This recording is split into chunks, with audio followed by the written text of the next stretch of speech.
무생법인, 깨달음의 궁극적 비밀. 여러분, 지금 이 순간 우리가 당연하게 여기는 모든 것들이 사실은 환상이라면 어떨까요? 태어남도 죽음도, 심지어 우리가 간절히 추구하는 깨달음조차도 말입니다.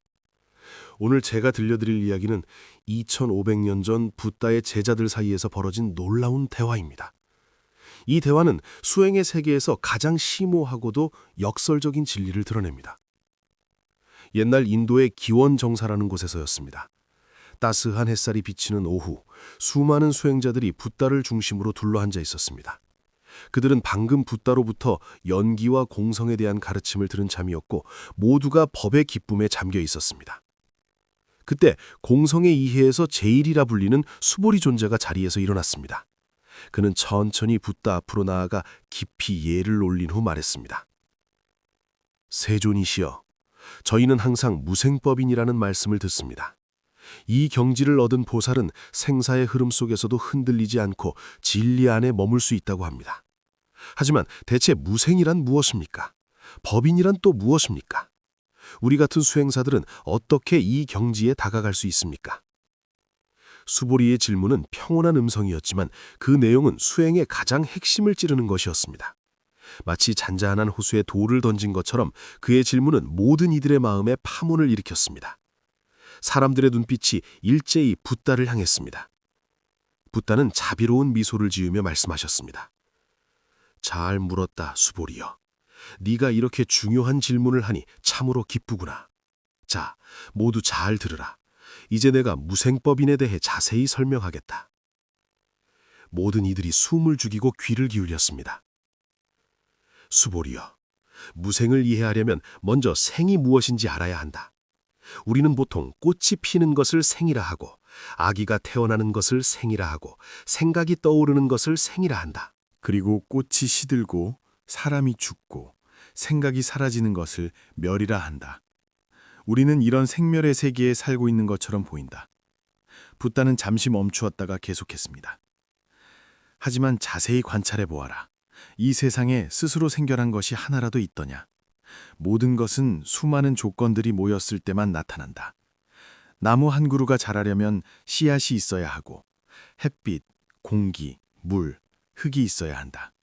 이 중 하나라도 없으면 나무는 생겨나지 않는다. 그렇다면 나무는 정말로 생겨난 것일까? 아니면 단지 조건들이 모여서 잠시 나타난 것일까? 청중들은 깊이 생각에 잠겼습니다. 마찬가지로 나무가 사라질 때도 그것은 진짜 사라지는 것이 아니다. 가을에 낙엽이 떨어지면 우리는 잎이 없어졌다고 말한다. 하지만 그 잎은 흙으로 돌아가 다시 새로운 생명의 양분이 된다. 그렇다면 정말로 사라진 것일까? 붓다의 목소리가 더욱 깊어졌습니다. 수보리여, 모든 것의 생은 무에서 유가 되는 것이 아니라 조건이 모인 일시적 나타남이고 모든 것의 멸은 유에서 무로 가는 것이 아니라 조건이 흩어진 일시적 사라짐이다. 이 과정에서 정말로 생겨난 실체도 없고 정말로 사라진 실체도 없다. 마치 무지개처럼 햇빛과 물방울이 만나면 나타나지만 실체는 없는 것과 같다. 또 꿈속 풍경처럼 생생해 보이지만 깨어나면 아무것도 없는 것과 같다. 하지만 우리 범부들은 이 진실을 모르고 이 인연으로 모인 가짜를 실제한다고 착각한다. 좋아하는 것이 생기면 집착하고 싫은 것이 생기면 미워한다. 이런 생과 멸에 대한 잘못된 집착 때문에 끝없는 번뇌가 생겨나고 우리는 육도 윤회에 단단히 묶여 끝없는 고통을 받는다. 붓다는 청중들을 둘러보며 말을 이었습니다. 무생이란 바로 깊은 지혜로 관찰하여 모든 법이 본래 생기지도 않고 사라지지도 않는다는 것을 똑똑히 깨닫는 것이다. 밖의 물질 세계든 우리 몸과 마음이든 심지어 우리의 생각과 감정 하나하나까지도 모두 그 본성은 불생불멸이다. 왜냐하면 그들의 생은 단지 조건의 모임이고 그들의 멸은 단지 조건의 흩어짐일 뿐이기 때문이다. 그들의 본성은 생멸, 유무, 오고감, 늙고 주름 같은 이원적 대립을 초월한다. 마치 맑고 넓은 허공처럼 본래 그대로 고요하다. 네가 이것을 깊이 결정적으로 깨닫고 더 이상 생멸의 거짓 모습에 속지 않을 때 이것을 무생을 깨달았다고 하고 무생의 지혜에 들어갔다고 한다. 붓다가 잠시 멈추자 수보리가 다시 물었습니다. 그렇다면 법인은 무엇입니까? 여기서 법은 바로 우리가 논한 모든 만법과 그들의 본래 무생한 참된 본성, 즉 제법 실상을 가리킨다. 그리고 인이라는 글자는 매우 깊은 뜻을 담고 있다. 이것은 단순히 고통을 참는다는 의미가 아니다. 붓다는 천천히 설명했습니다. 첫째, 인은 머무름, 확인, 흔들리지 않음이다. 네가 정법을 듣고 바르게 사유하며 선정 수행을 하여 특히 깊은 반야 공간을 닦아 마침내 모든 법이 정말로 무생임을 직접 체험할 때 이것은 머리로만 아는 것이 아니라 몸과 마음 차원의 직접적 깨달음이다. 그때 네 마음은 가장 견고한 의지를 찾은 것처럼 안정되고 확고하게 이 무생의 진리 안에 머문다. 밖의 경계가 어떻게 변하든 안에서 어떤 생각이나 느낌이 일어나든 너는 그들의 허망한 본질을 똑똑히 알아서 더 이상 그것들에 끌려가거나 동요되지 않는다. 마치 호수 밑바닥에 깊이 가라앉은 큰 바위처럼 호수 표면에 아무리 큰 파도가 일어도 자신은 미동도 하지 않고 안정되어 있다. 제법 무생이라는 진리에 대한 이런 확고부동한 확인과 머무름, 이것이 인의 첫 번째 뜻이다. 이것은 지혜의 정력이다. 둘째, 인은 인정, 승인, 허락이다. 네가 진정으로 제법 무생의 실상을 깨달으면 내면에서 이 진리에 대한 완전하고 철저하며 조금도 주저함 없는 인정과 믿음이 일어난다. 이 인정은 남의 설득에서 나오는 것도 아니고 논리적 추론을 억지로 받아들이는 것도 아니며 자기 본래 견해를 억압하여 강제로 동의하는 것도 아니다. 이것은 지혜의 광명에서 자연스럽게 흘러나오는 것으로 마치 햇빛이 어둠을 몰아내듯 명확한 알미다. 마치 선명한 도장이 깊고 정확하게 백지에 찍혀 지울 수 없는 흔적을 남기는 것과 같다. 너는 마음 깊은 곳에서 완전히 자연스럽게 이 우주 인생의 진상을 받아들인다. 모든 것이 본래 무생이고 모든 것이 공성이라는 것을. 그리고 이런 전적인 수용과 인정 속에서 전에 없던 철저한 고요함, 평화, 자유, 기쁨을 체험한다. 이런 지혜가 일으킨 실상에 대한 결정적 인가와 승인, 이것이 인의 두 번째 뜻이다. 이것은 지혜의 결단이다.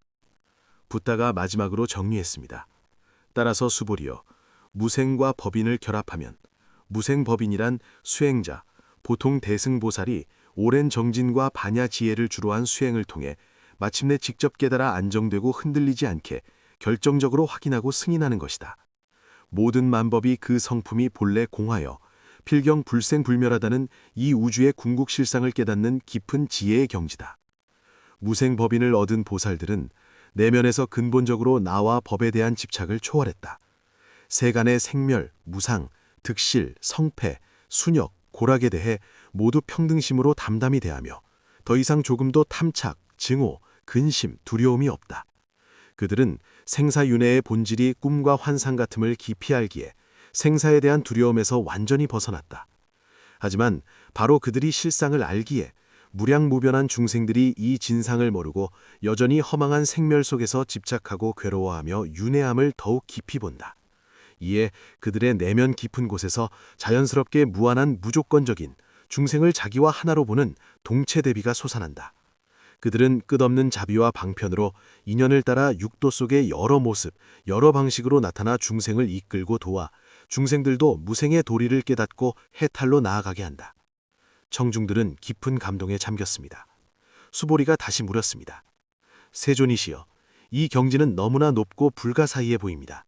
우리 같은 범부나 이제 막 수행길에 들어선 사람들이 일상에서 하는 지계, 보시, 인욕, 정진, 선정 같은 공부는 이것과 어떤 관계입니까? 우리 같은 사람들도 무생법인을 향해 나아갈 수 있습니까? 붓다가 미소 지으며 대답했습니다. 좋은 질문이다, 수보리여. 무생법인은 결코 멀리 있거나 우리 일상 수행과 동떨어진 공중누각이 아니다. 오히려 그것은 우리 모든 바른 수행의 최종 귀착이자 반드시 나타날 지혜의 열매다. 우리가 정진하여 닦는 대승 육바라밀, 보시, 지계, 인욕, 정진, 선정, 반야지혜와 그 밖의 모든 복덕과 지혜를 늘리는 선법들은 모두 최종적으로 무생법이를 깨닫기 위해 길을 닦고 자량을 쌓으며 장애를 제거하는 것이라 할 수 있다. 붓다는 자세히 설명했습니다. 보시를 닦을 때 그 목적은 단지 남을 돕고 복을 쌓는 것만이 아니라 더 깊은 의미는 베푸는 행위를 통해 우리 내면 깊은 곳에 나와 내 것, 내 재물, 내 지식, 내 힘에 대한 견고한 집착과 탐애를 깨트리는 데 있다. 네가 삼륜청정의 보시를 수행할 수 있을 때, 즉 베푸는 내가 없고 받는 저가 없고 베푸는 물건도 없다는 것을 알고 그저 인연 따라 무사히 베풀면 너는 실천 속에서 무아와 무자성을 체험하는 것이다. 이것이 점차 무생의 이해에 다가가는 것이다. 지게를 닦을 때 엄격한 계율일 우리 몸과 입과 뜻의 행위를 규범하는 목적은 단지 악업을 짓지 않고 악보를 피하는 것만이 아니라 우리 마음을 보호하여 거친 번뇌와 오염에서 멀어지게 하고 청정하고 부드럽고 안정되게 하기 위함이다. 청정한 계행을 기초로 하면 우리 마음이 더 쉽게 선정에 들어갈 수 있다. 인욕을 닦을 때 이것은 단지 남의 모욕과 해침과 비방을 참는 것만이 아니라 수행길의 온갖 어려움, 좌절, 병고를 견디는 것이며 깊은 법의 뜻을 배울 때 느낄 수 있는 지루함과 이해하기 어려움을 견디는 것이다. 더 중요한 것은 제법 실상을 안인할 수 있어야 한다는 것이다. 예를 들어 고의 진상을 안인하여 고가 생명의 상태임을 알고 원망하지 않으며 공의 도리를 안인하여 아직 완전히 깨닫지 못했어도 공성의 견해에 안주하며 두려워하거나 물러나지 않는 것이다. 이런 안인의 능력 자체가 법인의 인자에 대한 중요한 훈련이고 배양이다. 정진을 닦는 것은 타고난 게으름과 나태함과 타성을 극복하고 용맹하고 두려움 없이 꾸준히 영원히 물러나지 않는 마음으로 보리대도에서 전진하기 위함이다. 정진이 없으면 앞에 모든 수행이 이루기 어렵다. 선정을 닦는 것은 지와 관을 포함하여 원숭이처럼 들뜨고 폭포처럼 멈추지 않고 흐르는 마음을 점차 평온하게 하여 산란과 혼침을 멈추고 전념과 명석을 얻기 위함이다. 마음이 비교적 고요하고 안정된 상태에서만 우리는 반야지혜를 운용하여 깊고 세밀하게 관찰하고 사유하여 사물의 겉모습을 꿰뚫고 그 뒤의 실상을 볼 수 있다. 이 모든 보시, 지계, 인욕, 정진, 선정의 수행은 최종적으로 반드시 반야지혜를 인도와 통솔로 삼아야 진정으로 해탈로 나아갈 수 있고 최종적으로 무생을 증득할 수 있다.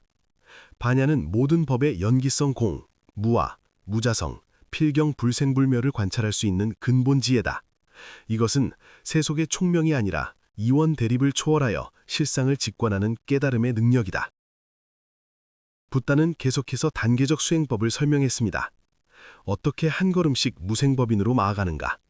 이것은 보통 비교적 길고 점진적인 과정을 거쳐야 한다. 옛 어른들은 이것을 신, 해, 행, 증 4단계로 요약했다. 첫째는 믿음이다. 먼저 붓다의 가르침에 삼보, 붓다, 법, 승가의 확고부동한 믿음을 일켜야 한다. 무생법인이 실제하는 경지이며 수행으로 이를 수 있다고 믿어야 한다. 믿음이 기초가 없으면 이후 수행은 시작할 수도 없다. 둘째는 이해다. 믿음을 기초로 널리 정법을 듣고 경전을 읽고 깊이 이치에 맞게 사유하고 택결하여 예를 들어 연기, 무상, 고, 공, 무아의 도리를 생각하여 이치상, 의리상 무생의 뜻을 투철히 이해해야 한다. 왜 모든 법이 불생불멸인지를 알아야 한다. 이 단계는 주로 바른 견해를 세우는 것이다. 셋째는 실천이다. 이해만으로는 부족하고 이해를 실제 수행에 옮겨야 한다. 즉, 붓다의 가르침대로 착실히 육도만행을 실천하고 특히 지관선정을 열심히 닦아야 한다. 정 속에서 반복적으로 세밀하게 자신의 몸과 마음과 세계를 관찰하고 모든 현상의 생기고 사라짐을 관찰하며 그들의 무상, 고, 공, 무아를 직접 체험해야 한다. 실천을 통해 한편으로는 복덕자량을 쌓고 업장을 소멸하며 다른 한편으로는 이치상의 이해를 몸과 마음 차원의 체험과 공부로 전환할 수 있다. 넷째는 증득이다. 복덕지혜 자량이 어느 정도 쌓이고 지관선정의 공부도 날로 깊어져 인연이 성숙할 때 한 번 또는 여러 번의 결정적인 지혜 관조를 통해 수행자는 갑자기 활짝 깨달아 제법 실상에 개합하여 직접 모든 법이 본래 무생한 본래 면목을 증득할 수 있다. 이 순간 이론상의 이해가 직접적이고 무한한 체험으로 변하며 무생법인의 경지가 나타난다. 물론 증득에도 깊고 얕은 다른 층차가 있다. 처음 깨침에서 원만함까지는 계속 보임과 닦음이 필요하다. 수보리는 깊이 감동하여 다시 절하며 감사를 드렸습니다. 모든 이들이 법희에 가득 찼습니다. 바로 그때 지금까지 조용히 앉아 계시던 문수사리 보살이 얼굴에 깊고 미묘한 미소를 띠며 천천히 일어났습니다. 그는 먼저 붓답게 공손히 예를 올린 후 평화로운 눈빛으로 대중을 둘러보며 가볍지만 꿰뚫는 듯한 목소리로 말했습니다. 세존이시여, 여러 대덕 도반들이시여. 문수보살의 목소리는 사람의 마음을 직접 건드리는 것 같았습니다. 세존께서 방금 무생법인에 대해 하신 말씀은 마치 태양이 하늘에 떠오른 것 같고 사자가 포효하는 것 같아 이 깊은 법의를 체, 상, 용이 모두 샅샅이 드러내셨으니 저희는 크게 감탄하며 듣는 복을 받았습니다.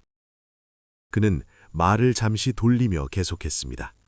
하지만 세존의 원만한 말씀 기초 위에 제자 마음속에 아직 작은 관찰 하나 또는 의문 하나가 있어 꺼내어 여러분과 함께 탐구해보고 싶습니다. 아마도 이것이 세존 가르침의 각주가 되거나 더 궁극적이고 말을 떠난 각도에서 우리가 논한 이 무생법인을 되돌아보는 것이 될 수 있을 것입니다. 이 말이 나오자 모든 이의 주의가 문수보살에게 집중되었습니다. 모두 호기심과 기대로 가득했습니다.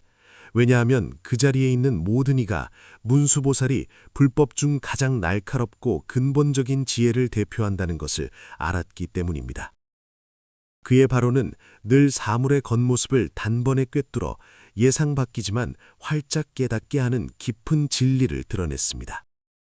붓다도 미소 지으며 자애롭게 이 법왕자를 바라보았습니다. 좋다, 문수사리여. 무슨 고견이 있는가 말해보라. 네 지혜는 금강보검처럼 중생 마음속 가장 미세하고 근본적인 의혹의 왕을 끊을 수 있다. 우리 모두 듣고 싶구나. 문수보살이 고개를 끄덕이고 다시 한번 평화로운 눈빛으로 대중을 둘러본 후 천천히 자신의 질문을 던졌습니다. 세존께서 방금 우리에게 무생법인을 자세히 설명하시며 이것이 모든 법이 본래 불생불멸함을 증득하는 지혜의 경지라고 하셨습니다. 이 경지를 얻은 보살은 그 안에 안주하여 흔들리지 않는다고 하셨습니다. 이 모든 것이 참으로 진실하고 수행길의 중요한 이정표입니다. 문수보살의 어조에 깊은 생각을 불러일으키는 뜻이 담겼습니다. 하지만 우리가 여기서 열렬히 무생법인을 논하고 우리가 이것을 증득해야 한다고 말하고 그 안에 안주해야 한다고 말하고 이 경지에 도달해야 한다고 말합니다. 그렇다면 여러분께 묻겠습니다. 우리가 지금 논하고 동경하고 증득하려 하는 이 무생법인 그 자체는 대체 생겨난 것입니까? 아니면 생기지 않은 것입니까? 이 질문은 단순해 보였지만 마치 잔잔한 호수에 깊은 수중폭탄을 던진 것 같았습니다.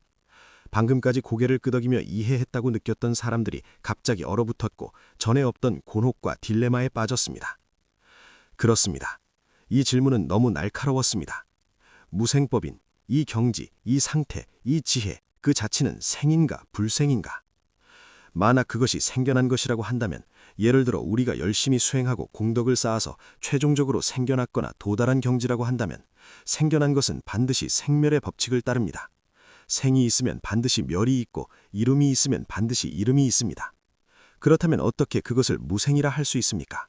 또 어떻게 영원히 안정되고 흔들리지 않는 궁극의 귀착이 될 수 있습니까? 이것은 자기 모순이 아닙니까?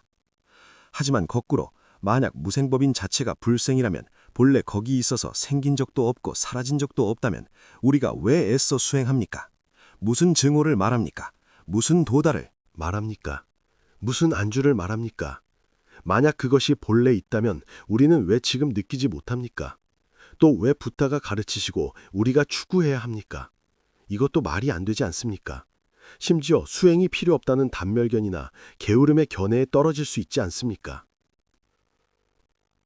순간 온 기원정사가 고요해진 것 같았습니다. 바람이 나뭇잎을 스치는 살랑거리는 소리만 남았습니다. 모두가 문수보살의 단순해 보이지만 핵심을 찌르는 이 질문에 막혀 깊은 논리적 곤경과 사유의 미궁에 빠졌습니다. 많은 이들이 미간을 찌푸리고 곰곰이 생각했지만 완벽한 답을 찾을 수 없었습니다. 공제일로 유명한 수보리 존자조차 이 순간 무거운 표정을 지으며 순간 말로 이 매듭을 완전히 풀기 어려워 보였습니다. 문수보살은 모두가 막힌 후 그 곤혹스러우면서도 알고 싶어하는 표정을 보고 얼굴에 다시 상징적인 지혜를 담은 미소를 띄었습니다. 그는 계속해서 모두를 인도했습니다. 여러분, 우리가 무생법인을 구하는 목적이 무엇입니까? 근본적으로는 생멸무상의 허망한 현상과 그로 인한 고통에서 완전히 해탈하기 위함입니다. 그렇지 않습니까? 더 이상 유무, 생멸, 득실, 시비 같은 이원대립의 개념에 얽매이거나 속지 않기 위함입니다. 그렇지 않습니까? 많은 이들이 마음속으로 조용히 대답했습니다. 그렇습니다. 그렇다면 문수보살의 목소리가 더욱 명료하고 힘있게 변했습니다.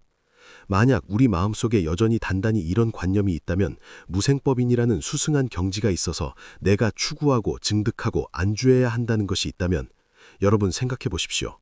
우리는 다시 모르는 사이에 새롭고 더 미세한 집착에 떨어진 것이 아닙니까?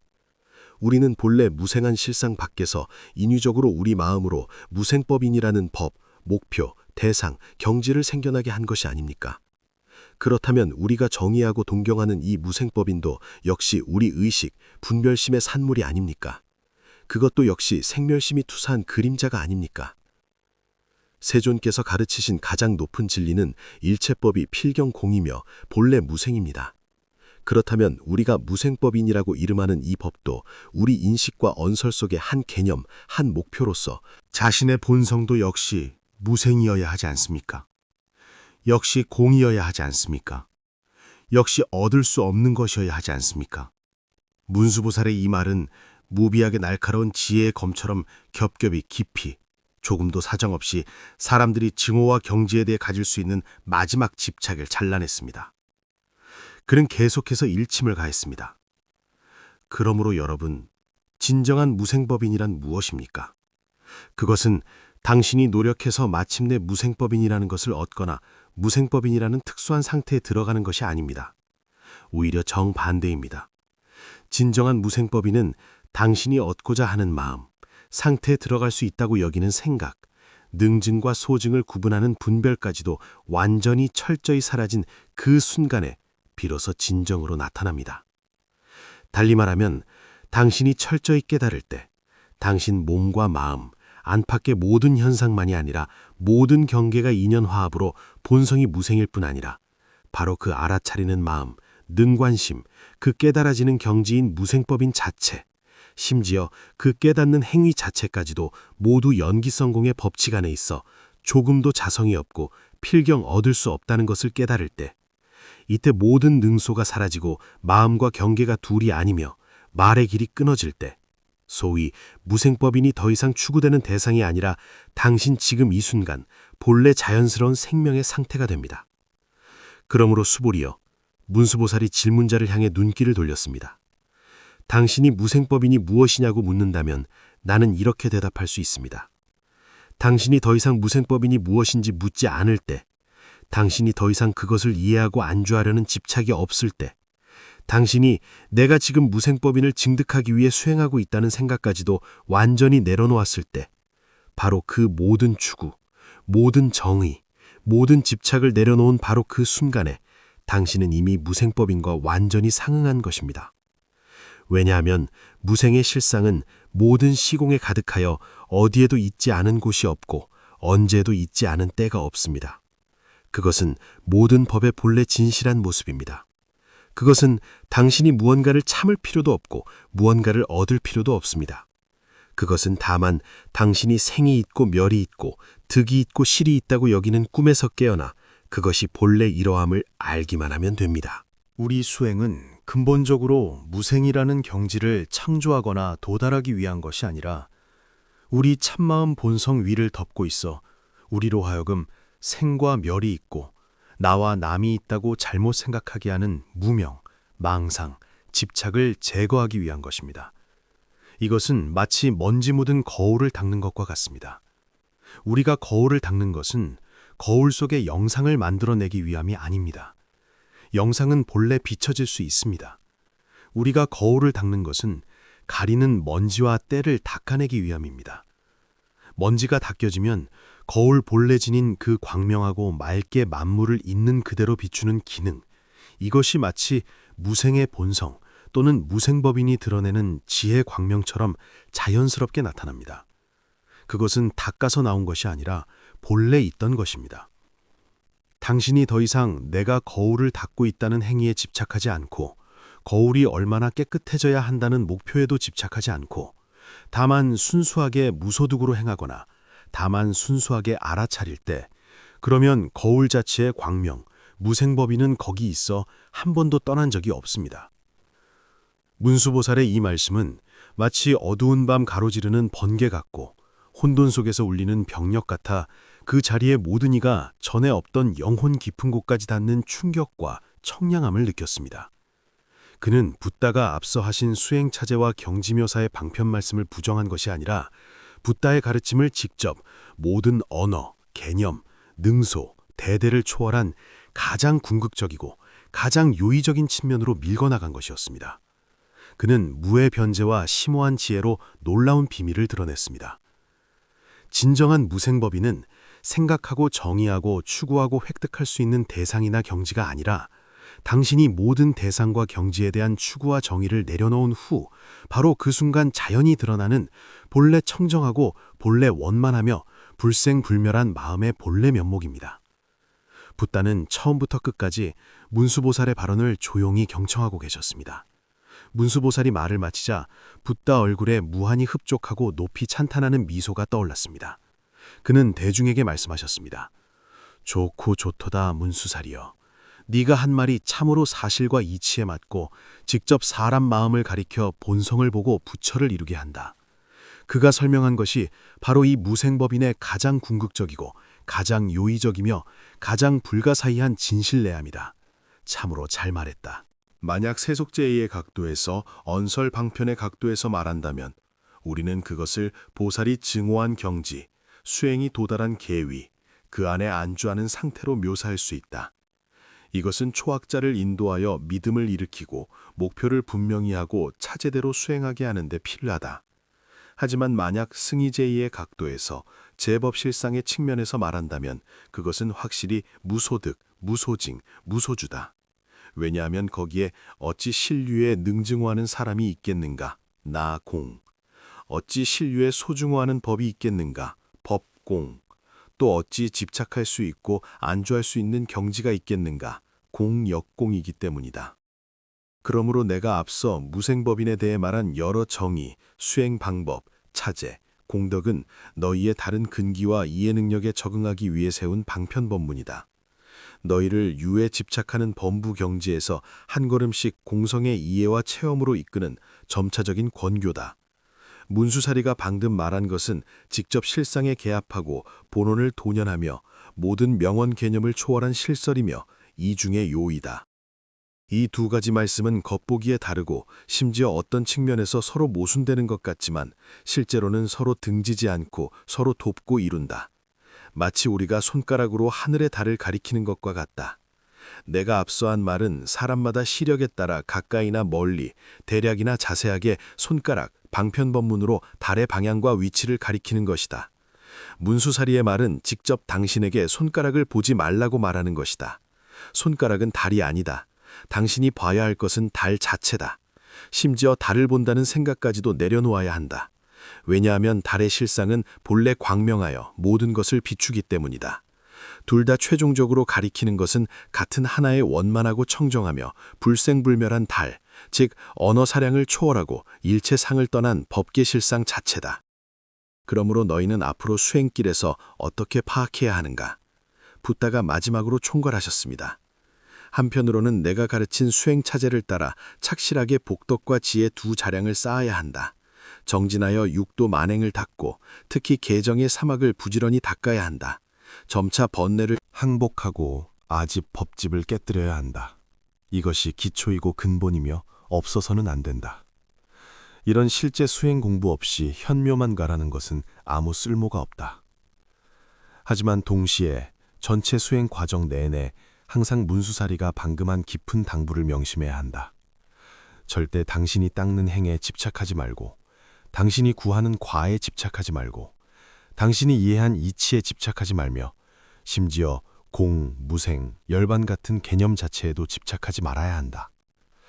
모든 정진 노력 가운데서 항상 무소구, 무소득, 무소주의의 마음가짐을 유지하는 법을 배워야 한다. 다만 알아차리고, 다만 행동하고, 다만 내려놓으며 하되 함이 없고 생각하되 생각이 없어야 한다. 마치 새가 하늘을 날아도 흔적을 남기지 않듯 연꽃이 진흙에서 나와도 더럽지 않듯이 해야 한다. 이렇게 유의 공부도 있고 무주의 지혜도 있으면 인연이 일단 성숙하면 너희는 자연스럽게 어느 뜻하지 않은 순간 활짝 크게 깨달아 통절이 떨어져 나가 직접 언어도단, 심행처멸, 본래 원성한 무생의 경지를 볼 것이다. 그때 너희는 알게 될 것이다. 원래 무생법인은 수행의 결과이기도 하고 수행의 시작이기도 하며 더 나아가 수행 그 자체라는 것을. 그것은 바로 모든 집착을 내려놓은 후 본래 청정한 마음이라는 것을. 붓다와 문수보살의 이 정교하고 뛰어나며 겹겹이 깊이 들어가는 방편의 인도도 있고 궁극의 직지도 있는 지혜 대화는 마치 마음을 뒤흔드는 교양악 같아 그 자리 모든 청중의 인식과 마음 경계를 전에 없던 높이로 끌어올렸습니다. 모두는 이론적으로 무생법인의 뜻, 중요성, 그리고 어떻게 그것으로 나아가는지를 이해했을 뿐 아니라 더 중요하게는 그 뒤에 있는 모든 명언 개념을 초월하여 수행의 궁극 오묘함을 직접 가리키는 핵심법을 깨달았습니다. 그것은 바로 진정한 해탈은 무엇을 붙잡는 데 있지 않고 모든 것을 내려놓는 데 있으며 진정한 증득은 무엇을 얻는 것이 아니라 본래 갖추어져 있고 불생불멸한 근원으로 돌아가는 것이라는 진리였습니다. 수보리 존자는 붓다의 마지막 원흉한 총괄을 듣고 마음에 무한한 법희와 감사가 가득했습니다. 그는 다시 붓다 앞으로 나아가 깊이 절하며 깨달음 후에 맑고 확고한 목소리로 말했습니다. 세존이시여, 문소사리 보살이시여, 제자는 오늘 이렇게 깊고 요의적이며 원만하며 확장된 무상묘법을 듣는 복을 받아 마음속 무생법인에 대한 모든 의혹과 곤혹이 겹겹이 안개처럼 지혜의 햇살에 철저히 흩어져 활짝 열리고 만리를 밝게 봅니다. 제자는 깊이 감사드립니다. 세존께서 얕은 데서 깊은 곳으로 숙달된 방식으로 나아가는 자비로운 인도는 마치 저희에게 앞으로 나아갈 길을 밝혀주셨고 더욱 문수사리 보살의 단도직입적으로 핵심을 가리키는 무상지혜는 마치 저희에게 종점의 등대를 밝혀주셨습니다. 수보리의 목소리에 힘이 실렸습니다. 제자는 이제 마침내 깨달았습니다. 진정한 수행의 길은 이러합니다. 우리는 연기 환상이 이룬 세간에서 떨어지지도 않고 떠나지도 않으며 정진하여 쉬지 않고 육도만행을 행하며 복해자량을 쌓아야 합니다. 마치 농부가 부지런히 밭을 가는 것처럼 말입니다. 하지만 동시에 우리 마음 깊은 곳에서는 항상 반야지혜로 관조하여 모든 것, 능수하는 나, 소수하는 법, 소구하는 과가 필경공하고 무아, 무인, 무중생, 무수자임을 알고 과정 중에 어떤 체험, 경지, 명상에도 집착하지 말아야 하며 심지어 최종적으로 공과 무생의 개념까지도 철저히 내려놓아야 합니다. 마치 새가 긴 하늘을 스쳐 지나도 아무 걸림이 없듯이 말입니다. 오직 이렇게 유의의 행과 무주의 해를 완벽히 결합해야 진정으로 도와 상응할 수 있습니다. 이 무생법인은 원래 먼 목표가 아니라 우리가 무수이수, 무증이증할 수 있을 때 바로 그 순간 나타나는 본지 풍광이며 일체 집착을 떠난 후에 자제참심입니다. 붓다는 미소 지으며 고개를 끄덕여 허락을 표시하셨습니다. 온 기원정사가 이 순간 말로 형용할 수 없는 상화롭고 고요하며 깨달음의 광위로 가득한 분위기에 휩싸였습니다. 그 자리에 무량한 중생들은 모두 이 무생법인에 대한 깊은 토론을 경험함으로써 자신의 수행에 대해 더 명확한 인식, 더 확고한 믿음, 더 궁극적인 동경을 갖게 되었습니다. 그들은 알았습니다. 철저한 해탈로 가는 길이 비록 도전으로 가득할 수 있지만 그 궁극의 오묘함과 자유는 사실 항상 매 순간 속에 담겨 있으며 다만 우리가 집착을 내려놓고 자심으로 돌아가기만 하면 된다는 것을. 붓다, 수보리, 문수보살이 무생법인을 둘러싸고 나눈 이 천고에 전해지는 지혜 대화는 마치 불법 지혜 바다의 찬란한 구슬 같아 우리에게 체계적으로 보살도 위에 극히 중요한 증오의 이정표를 드러냈을 뿐 아니라 지혜제일의 문수보살의 활용점정 같은 깊은 통찰을 통해 모든 수행의 궁극 오의를 꿰뚫어 보여주었습니다. 그것은 바로 진정한 각성과 해탈은 무언가를 획득하거나 되는 데 있지 않고 모든 인위적 개념, 집착, 추구를 철저히 내려놓고 본래 갖추어져 있고 불생불멸하며 청정원만한 생명으로 돌아가는 데 있다는 진리입니다. 이 시공을 뛰어넘는 이야기가 여러분이 생명의 실상을 탐색하고 마음의 안녕과 지혜를 찾는 길에서 깊은 깨우침과 사색을 가져다 주기를 바랍니다.